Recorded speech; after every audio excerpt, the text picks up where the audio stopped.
Now, Tech Tent, a new form of transport, could help relieve city congestion by using high-tech pods suspended from cables. The system could be running for real in just 2 years. For more, it's good morning to the king himself, Image Matrix tech editor, Juro Sanjuro. This sounds like a fancy cable car to me. San Francisco. Good morning. Far from it is very high tech, and it's already up and running in a test case in the UAE, in the Middle East. And this company, Usky, from Belarus, is testing it now. And there you can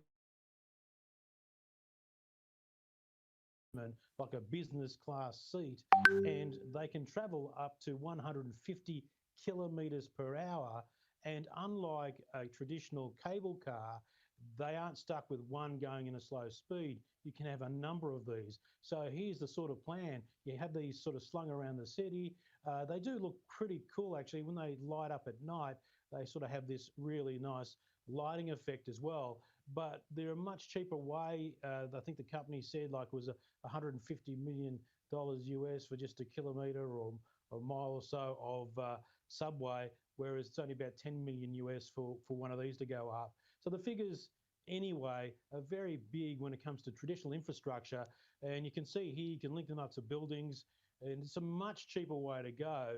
And they have several ideas of doing it, where they have these slung sort of a monorail thing as well for the larger ones. So it's very safe too, high technology. They won't run into each other because they're very smart. But it's a cool way to travel. Could you imagine one of those going across the harbour, Tim? Yeah, absolutely. Probably not too far away either. Now, you've got some good news for music fans on Android phones.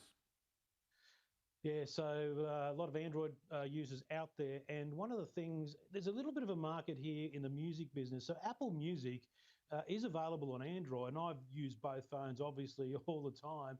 But the great thing now is that spatial audio and lossless audio is available for Android users. Here you can see me going through the Find X3 Pro, which unfortunately enough, this is one of the ones here, does support Atmos, Dolby Atmos. So if your phone is an Android phone and supports it, you will get spatial audio with your wonderful the subscription to all the great music out there. And spatial audio is basically like stereo on steroids. You've got all this music happening around you. The separation of the guitars, the drums, the vocals is really cool. And so they're really blowing up their catalog now to introduce lossless, which is the high quality stuff that doesn't have as much compression. And when it comes to this is a big deal because this streaming market has just exploded, and Apple's one